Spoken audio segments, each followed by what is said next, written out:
Muli ay isang magandang araw po sa ating mga kamatalino at kamatyaga. Ngayon naman po ay ating pag-aaralan ang multiplication and division of integers. Mga kamatalino at kamatyaga, sa pagkakataon pong ito ay hindi po natin gagamitin ng number line. Dahil po sa multiplication of integers ay meron po tayong mga larger values, while sa division of integers naman po ay meron tayong mga fractions. Pero wag po kayong mag-alala. Dahil dito naman po sa multiplication and division of integers ay meron po tayong mga rules. So simulan na po natin. Meron po tayong multiplication of integers. At dito po ay meron tayong 4 rules. So una po ay sa positive numbers. A positive number times a positive number is equal to positive number. Halimbawa po, positive 3 times positive 3 is equal to positive 9. Positive 6 times positive 4 is equal to positive 24. Positive 5 times positive 7 is equal to 35. Next, ang atin naman pong pangalawang rule is positive and negative numbers. Positive number times a negative number equals a negative number. Halimbawa po, kung meron tayong positive 4 times negative 4, ang sagot na po dyan ay negative 16. Another, kung meron po tayong positive 6 times negative 7, ang sagot naman po dyan ay negative 42. Last one, kung meron po tayong positive 8 times negative 8, ang sagot naman po natin ay negative 64. Punta na po tayo sa ating pangatlong rule, negative and positive numbers. Negative number times a positive number equals a negative number also.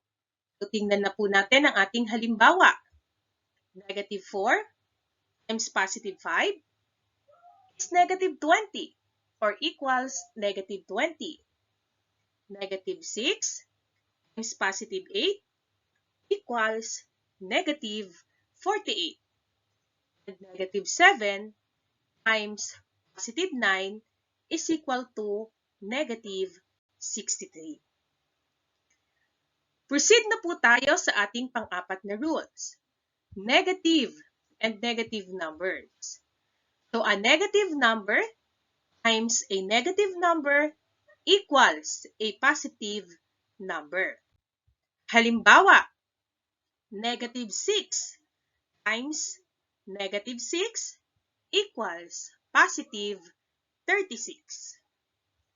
Negative 8 times negative 6 equals positive 48.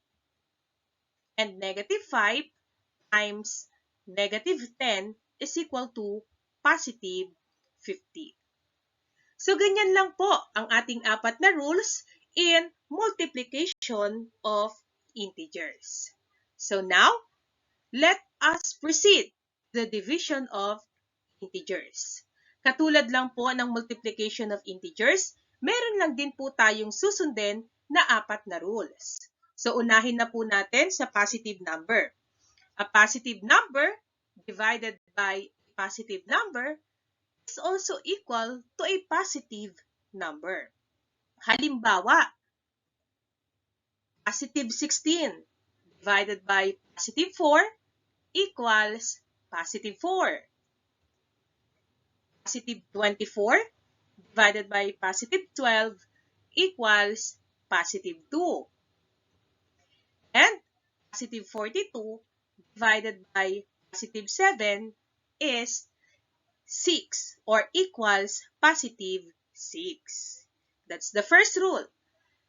Puntahan na po natin ang ating second rule. Positive and negative numbers. A positive number divided by a negative number equals a negative number. So let's see our first example.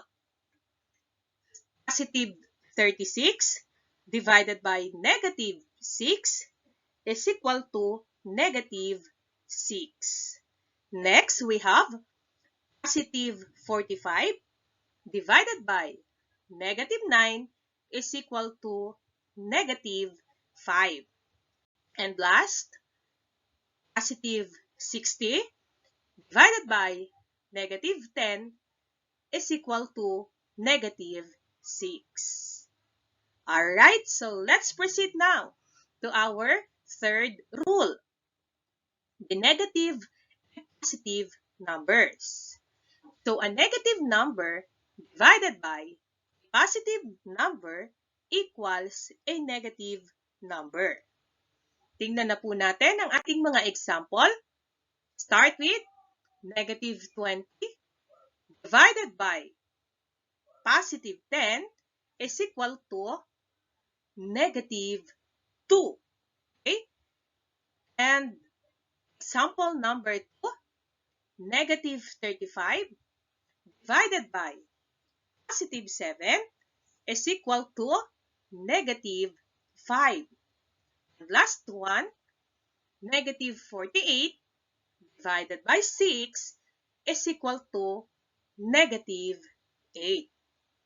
Okay, so for the last and the fourth rule in division of integers, we have the negative and negative numbers. So a negative number divided by a negative number equals a positive number. Simulan na natin ang ating halimbawa. Negative 54 divided by negative 6 is equal to positive 9. Negative 64 divided by negative 8 is equal to positive 8. And last one, negative 80 divided by negative 8 is equal to positive 10. Okay, so that's all about the multiplication and division of integers. So once again, mga kamatalino at kamatyaga, thank you for watching and don't forget to like and subscribe.